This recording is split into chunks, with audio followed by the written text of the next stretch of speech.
Hello, how are you? সবাই কেমন আছেন? আমি কাজে থেকে বেরোইছি, দেখুন আমাদের ফুল পার্কিং, লাল নীল বাতি জ্বলে, দেখছেন? এত বড় পার্কিং লট, এই মাথা হইতে ওই মাথা দেখা যায় না, কিন্তু এই যে আমার গাড়ি, এ দেখুন এটা আমার গাড়ি, কিন্তু গাড়িটা গরম করতে আমার এখন 10 মিনিট বসে থাকতে হবে। আমার কেসি টেসি বেড়ে যাচ্ছে, বিশ্বাস করবেন না। ও মাই গড, কি করব? আমাদের এ দেশে কাজ করে খাইতে হয়, কিছু করার নাই। যত ঠান্ডা হোক, যত আল্লাহ রে, গাড়িতে বসি, বুঝছেন, যত ঠান্ডাই হোক কাজ করা ছাড়া উপায় নেই। কাজ করে আমাদের খাইতেই হবে। আমি স্টার্ট দিয়ে নিই।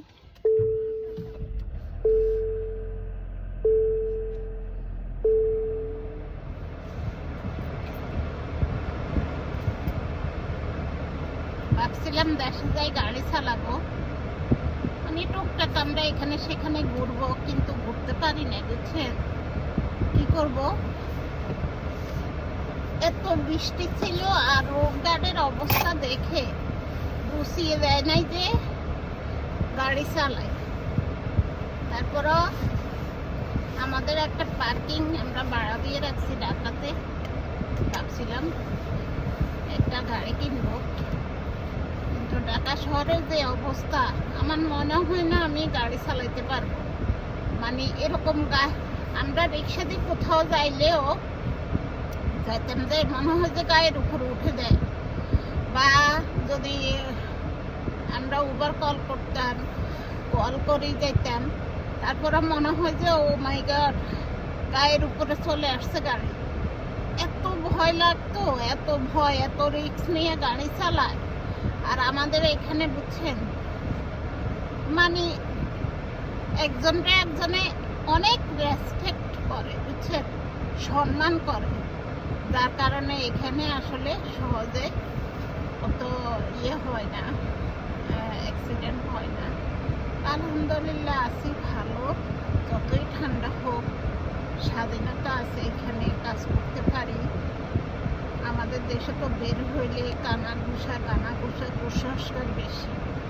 থেকে আসছি তো আজ 14-15 বছর, 17 বছর এখানে কালচারের সাথে মিশতে পারি না।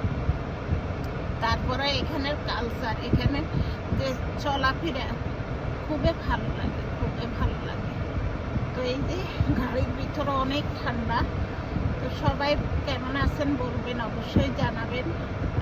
সন্ধ্যা হয়ে গেছে, আমি এখন বাসায় যাব, রেস্ট করব, খাবো, তারপরে ইনশাল্লাহ ঘুমাবো। ঘুমিয়ে আবার সেই সকালে আসতে হবে। শনিবার রোববার আমার কোনো রেস্ট নাই। আমি সকাল 8টা থেকে 8টায় কাজ করে কী করবো? কাজ করতে তো হবে, সংসারের জন্য কিছু করার নাই।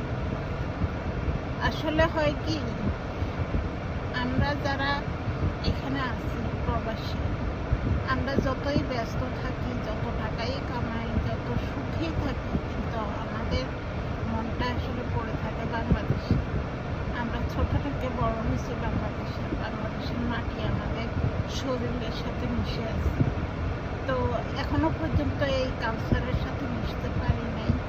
যদিও এখানে ভালো লাগে, সব কিছু সুবিধা আছে, তারপরেও ভালো লাগে না। মনে চায় যে ছুটে যায় বাংলাদেশে, কিন্তু বাংলাদেশের এই কিলাকিরি, মারামারি, হানাহানি, এগুলো শুনলে আর ইচ্ছে করে না যাইতে। খুব ভয় লাগে, বুঝছেন, খুবই ভয় লাগে। তো সবাই ভালো থাকবেন, কেমন আছেন বলবেন, অবশ্যই ভিডিওটা শেয়ার করবেন।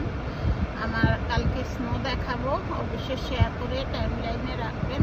যদি স্নো ভালোবাসেন সবাই, অবশ্যই আমার সাথে থাকবেন। আল্লাহ হাফেজ।